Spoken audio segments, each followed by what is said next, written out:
परसों मेरे सामने एक 30 साल लड़की का वाकया आया। परसों नहीं, वाकया तो 2-3 महीने पुराना है। 30 साल की लड़की, 3 बच्चियां उसकी, शौहर को हार्ट अटैक हुआ, मर गया। अब आप बताओ यार, 30 साल की लड़की की तो अपनी शादी की उम्र है, किस कदर टेंशन है ना उसको, किस कदर टेंशन में होगी। वो अपना नहीं सोच रही, वो अपनी 3 बच्चियों का सोच रही है, इनका क्या बनेगा। अब क्या हो रहा है कि लोग बता रहे हैं कि जी उसके रिश्तेदार उसको ज़कात दे रहे हैं रमजान में। मैंने कहा इन बेगैरतों, माजरत के साथ थोड़ा मैं गुस्सा हो रहा हूं, इन बेगैरतों को बोलो कि उसकी शादी का इंतजाम करो, ज़कातों पे नहीं टुकड़ों पे पालो। कब तक पलेगी ज़कातों के टुकड़ों पे यार, कोई इंसानों वाला काम करो तुम। उसके रिश्तेदार क्यों नहीं कर लेते उससे दूसरी शादी भाई, उसके देवर क्यों नहीं कर लेते, उसके चच्चे ताए क्यों नहीं कर लेते, जो शोहर के हैं चच्चे ताए वगैरह, ये कजन है, वो क्यों नहीं कर लेते। ये 3 बेटियों को अजनबी पालेगा ये अच्छा है, या उसी के चच्चा ताए पाले वो अच्छा है। नहीं आ रही मेरा ख्याल है बात समझ में। ये जो मैं इतना पागल हो जाता हूं ना 2-2 शादियों पे, मेरा दिमाग नहीं खराब है। आप सोसाइटी में जाके अजाब तो देखो, उसमें क्या गुजर रही होगी लड़की। ऐसी बेशुमार है हमारे इल्म में, 20 साल में बेवा हो गई, 22 साल में बेवा हो गई, बर्बाद हो गई जिंदगियां उनकी। वो कह रहे हैं हम अपने आप को पालें, अपने बच्चों को पालें, और सोसाइटी क्या कर रही है, वो देवर का मखत ले जाके ज़कात दे रहा है उसको। अबे तू अपनी भाभी से शादी कर ले, अपने यतीम भतीजों को पाल ले यार तू। नहीं जी, बीवी से डर रहा है, बीवी को बाप बना लिया यार तुम लोगों ने, उससे नहीं डर रहे तुम खुदा के अजाब से। मैं उससे कह रहा हूं देवर से, तू अपनी भाभी से शादी कर ले, कह रहा है मेरी बीवी मारेगी। मैंने कहा छोड़ दे उस अजाब को यार, छोड़ दे, जो रखे, जो तेरा साथ दे ठीक है, नहीं तो दफा करो यार, उसको लानत भेजो। जब तक ऐसे ढीठ नहीं बनोगे ना, सोसाइटी तब्दील बोलो नहीं होगी। मैं अगर आपके सामने लिस्टें पेश करना शुरू कर दूं ना उन लड़कियों की जो जवानी में तलाक हुई है, बेवा हुई, जो जिनाकार बनी है, वो अपनी बच्चियों को बेचने पर मजबूर हुई हैं, तो तुम खून के आंसू रोगे यहां बैठ के। एक औरत का ख्याल किया जा रहा है, मेरी वाइफ नाराज हो जाएगी, सोसाइटी जाए भाड़ में, भले तबाह हो जाए, जिना फैले सोसाइटी में। तो मुझे मैं ऐसे लोगों को जानता हूं। 90 की बात है, 90। अब मैं पूरी डिटेल नहीं बताऊंगा, वो समझ जाएंगे मेरे बारे में बात हो रही है। 90s के शुरू में केस मेरे पास आया, 2 जवान लड़कों की शादी हुई। एक की उम्र मेरा ख्याल है 20 साल होगी, एक की उम्र 21 साल। उनको लव मैरिज हुई, दोनों भाइयों की लव मैरिज हुई। लड़की की उम्र मेरा ख्याल है 17-18 साल की थी, और दोनों की ना, दोनों भाइयों को कहीं लव हुआ, तो अब्बा के 2 ही बेटे थे, उन्होंने दोनों की कर दी शादी। बड़ी अच्छी जिंदगी, दोनों भाई एक घर में रह रहे, उनकी बीवियां भी एक घर में। अब क्या हुआ है कि जी एक को कैंसर हो गया, वो मर गया। 3-4 साल के बाद ना 3-4 बेटियां हो गई, और बेटियां भी बेटे की लालच में होती हैं, वरना इतनी बेटियां आजकल कोई पैदा नहीं करता।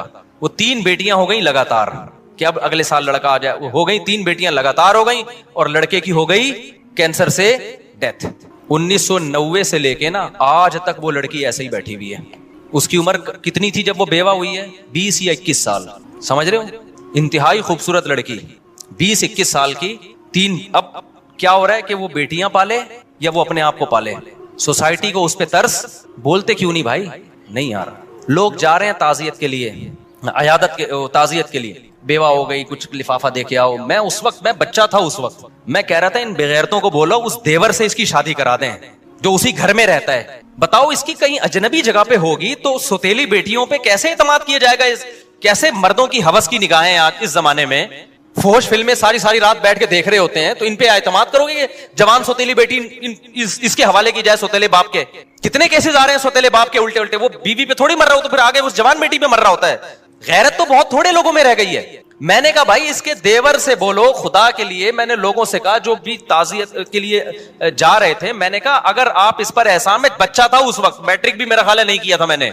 मैं लोगों से कह रहा था कि यार ये जो 2 भाई एक घर में रहते, तीसरा कोई भाई भी नहीं है, तो वहीं रह रही है ना, पहले से ज्वाइंट फैमिली में रह रही है, तो वो इससे भी कर ले। एक बीवी तो पहले से है, अब अपने भाई की बेवा से कर ले, बच्चियां पल जाएंगी, बच्चियों को एक नया बाप मिल जाएगा। ना ना ना ना, मौत है ये लफ्ज जबान से। उसकी पहली बीवी पे तरस आ रहा है, हाय बेचारी पे सोकन आ जाएगी। अबे मैंने कहा उस बेचारी पे सोकन से तुम्हें खतरा हो रहा है, वो थोड़े दिन में भूल जाएगी सोकन।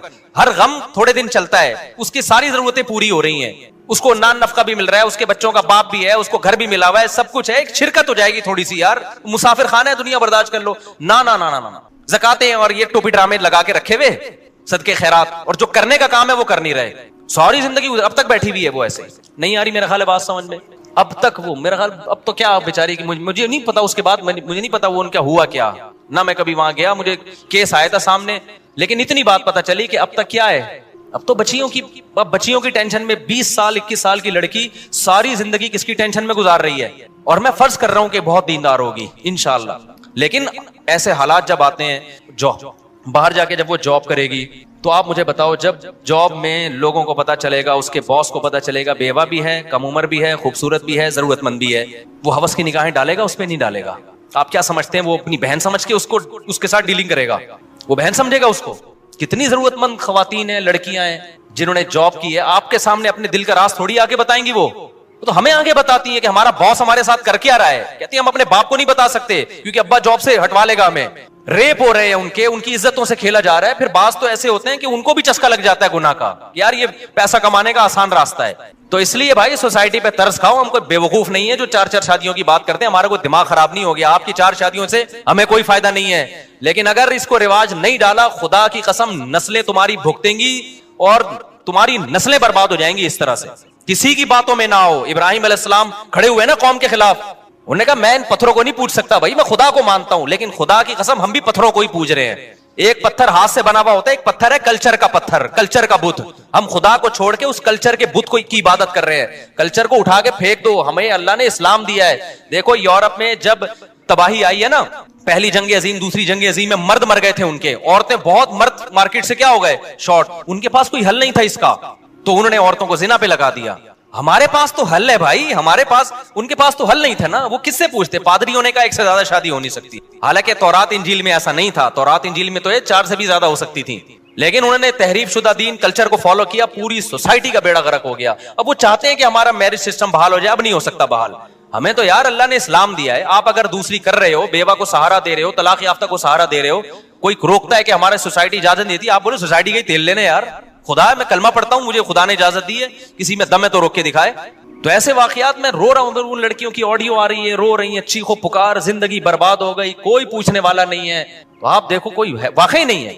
अब ऐसा नहीं हो सकता कि ऐसी लड़की जो 30 साल में बेवा हुई, उसकी 3 बच्चियां भी हैं, कल मेरे पास कोई बंदा आ जाए मेरी शादी करा दो, मैं उठा के उसके हवाले कर दूं।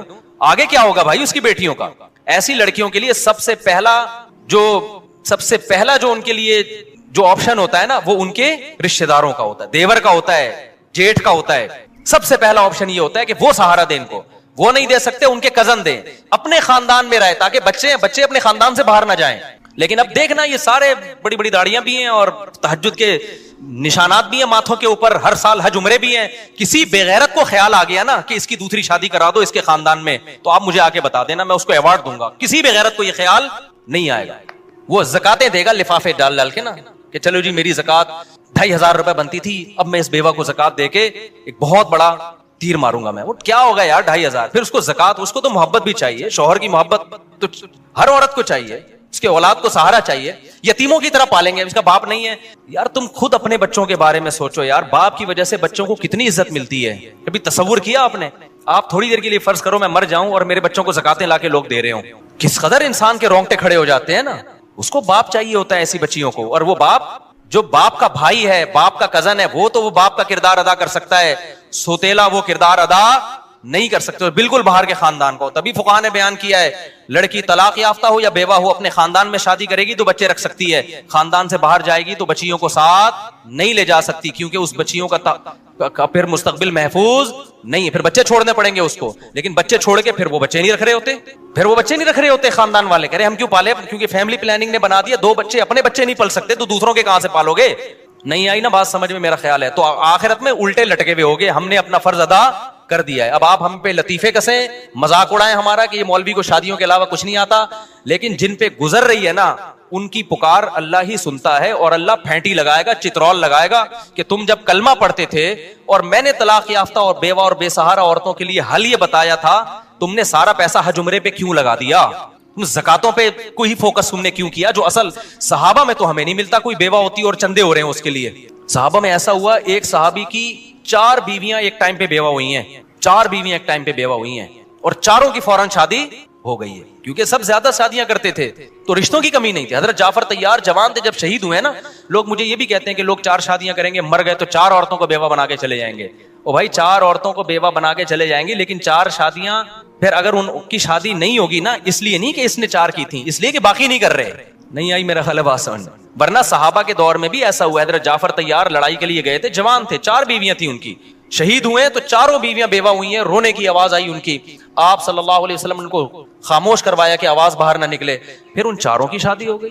और ऐसे नहीं हुई है कि नबी ने उनके लिए रिश्ते तलाश किए हो, इश्तिहार, उस जमाने में तो कोई इश्तिहार का रिवाज नहीं था, या अनाउंसमेंट की हो। इतने रिश्ते आए हैं कि उन्होंने सेलेक्ट किया है। उनमें एक थी हजरत अस्मा, जब उनके लिए हजरत अबू बकर ने अलग पैगाम भेजा, हजरत अली ने अलग पैगाम भेजा, और भी साहबा ने भेजा, उन्होंने सेलेक्ट किया मैंने किससे करनी है।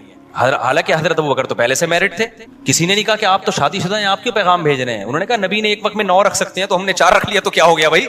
इतने रिश्ते आए हैं हजरत अस्मा के लिए। हजरत अस्मा ने हजरत अली के रिश्ते को रिजेक्ट किया कि इनकी उम्र कम है। हजरत अबू बकर के रिश्ते को कबूल किया कि ये मिचोर हैं, क्योंकि वो चाहती थी किसी मिचोर से शादी हो। हजरत अबू बकर का निकाह हो गया उनसे, जिंदगी बड़ी अच्छी। पहले हजरत अबू बकर के निकाह में पहले से भी बीवी मौजूद थी, एक और हो गई। जब हजरत अबू बकर का इंतकाल हुआ तो फिर हजरत अली ने दोबारा पैगाम भेज दिया। उस वक्त हजरत फातिमा का शायद इंतकाल हो चुका था, मेरा ख्याल है।